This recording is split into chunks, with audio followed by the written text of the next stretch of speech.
Welcome. My name is Siani. Along with Fernanda and Yasmin, we will be discussing breast cancer. So, as you can see, this is a progression of breast cancer from the non invasive stage to the invasive stage. In the United States, one out of every eight women will develop an invasive breast cancer. We may not all have a personal experience with breast cancer, but we have definitely seen how this disease affects women. By altering the immune response, we can better evaluate the mechanisms involved in cancer. Through this, we can curate therapies and treatments for it. We will now be discussing the innate immune response. Aggressive cancer cells are able to metastasize, giving them the ability to migrate and invade tissues in the body. It is important to understand the malignant progression of tumors in breast cancer in order to find treatments. So, MCF7 is a less aggressive breast cancer cell line that was selected due to the absence of the cytokines interleukin 6 and interleukin 8. The MCF7 cells were treated with these cytokines determine their contribution to the migration of invasion. That can be seen below in the image. IL-6 and IL-8 are pro-inflammatory cytokines that are naturally secreted in aggressive breast cancer cells that induce tumor migration, invasion, self-renewal, and differentiation. Understanding the role of cytokines in breast cancer is extremely important for cancer treatment. We can investigate how these cytokines enhance metastatic properties in the less aggressive MCF7 cells. MCF7 cells were cultured for 5 days and cytokines IL-6 and IL-8 were added every 2 days. Since MCF7 is a breast cancer cell line that is characterized as less aggressive, these cytokines were added to determine if the addition of these cytokines increased overall aggressiveness. Control or cytokine-treated MCF7 cells were grown, then synchronized to the same cell cycle phase overnight by serum starvation before the invasion experiment. For the invasion experiment, filters and 24 transformer chambers were used. To replicate invasion through a tissue, matrigel was added to the filters. The cells were placed in the upper chambers and the lower chambers were set with fetal bovine serum, which induced cell migration. After 48 hours, the experiment was stopped and MCF7 cells were measured with cell quantification using an inverted microscope.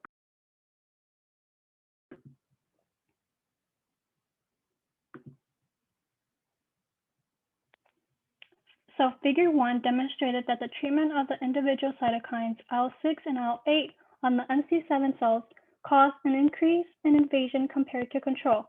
Interestingly enough, the treatment of the combined cytokines did not cause the greatest increase in invasion capacity for MC7 cells.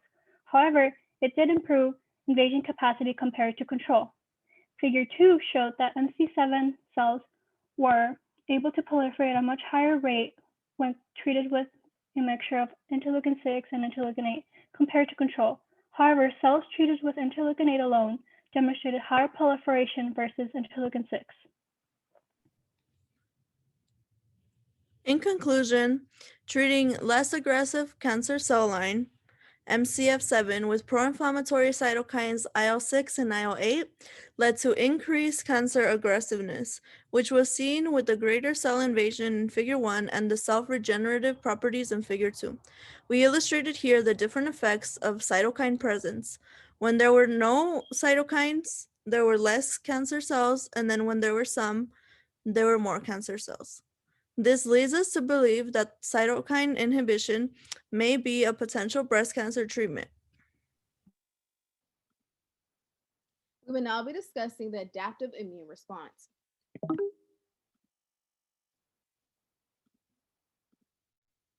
So, ductal carcinoma in situ, DCIS, is the presence of abnormal cells inside a milk duct in the breast, as you can see in the image. DCIS is considered the earliest form of breast cancer. It is non invasive, meaning it hasn't spread out of the milk duct and has a low risk of becoming invasive. Patients diagnosed with DCIS undergo intensive therapies like radiotherapy or surgeries like a mastectomy in order to avoid the progression of breast cancer. There is overtreatment with no reliable evidence on whether this breast cancer will become invasive. The study focused on the function of regulatory T cells, Treg cells, in the non-invasive stage of breast cancer to determine their role as possible prognostic marker and decrease unnecessary treatments for patients. Tregs are a type of T cells that have the ability to suppress the immune system while maintaining immune homeostasis. The ablation of Tregs in the in situ breast tissue reflected the quick progression to an invasive carcinoma, which indicated that Tregs may become a positive prognostic biomarker for pre-invasive breast cancer. T helper 2 cytokines interleukin 4 and interleukin 5 are pro-tumorigenic, which induce and develop the humoral immune response. This review will investigate the identification of pre-invasive cancer cells in order to distinguish biomarkers for the reduction of overtreatment in breast cancer patients.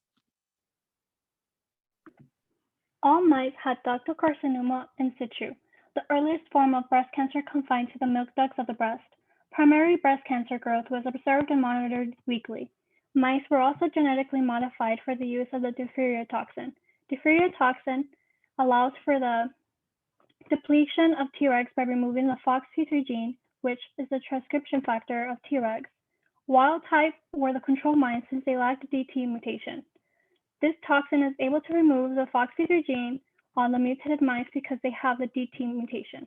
As you can see, the wild-type mice were able to express FOXP3 gene and make Tregs, whereas the mutant mice were not.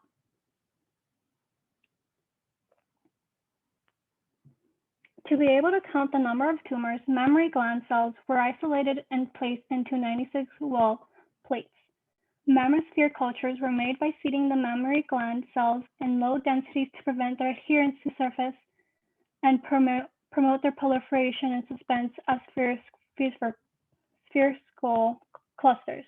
These cultures were incubated for 7 days, and a microscope was used to measure the number of clusters of breast cancer cells. Figure 3 showed the control and DT mutated mice had no change in the number of tumors at 8 weeks of age.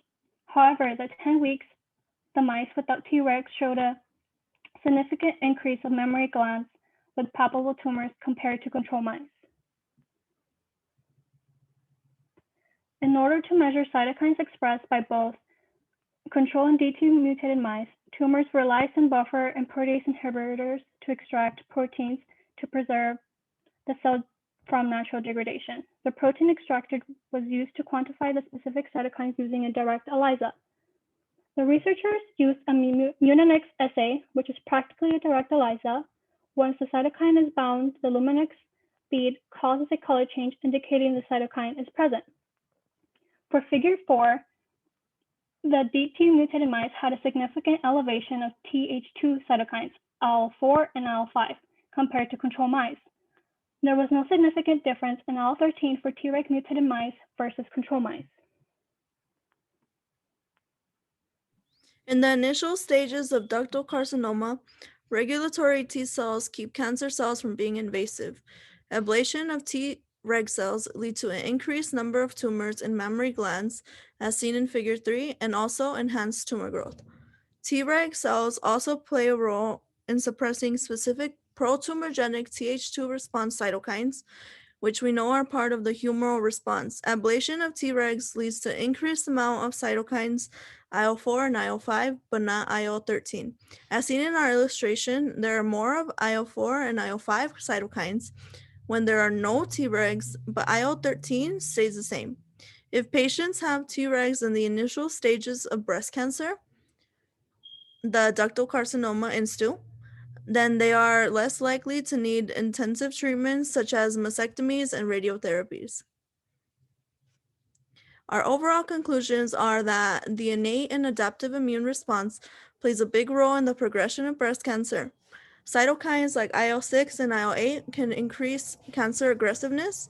Th2 cells suppress the progression of cancer by regulating specific cytokines like IL-4 and IL-5 in the immune microenvironment. So the innate and the adaptive immune response is related through how they interact in cancer and demonstrate the importance of immunotherapies for breast cancer treatments. These are our references. Thank you for watching.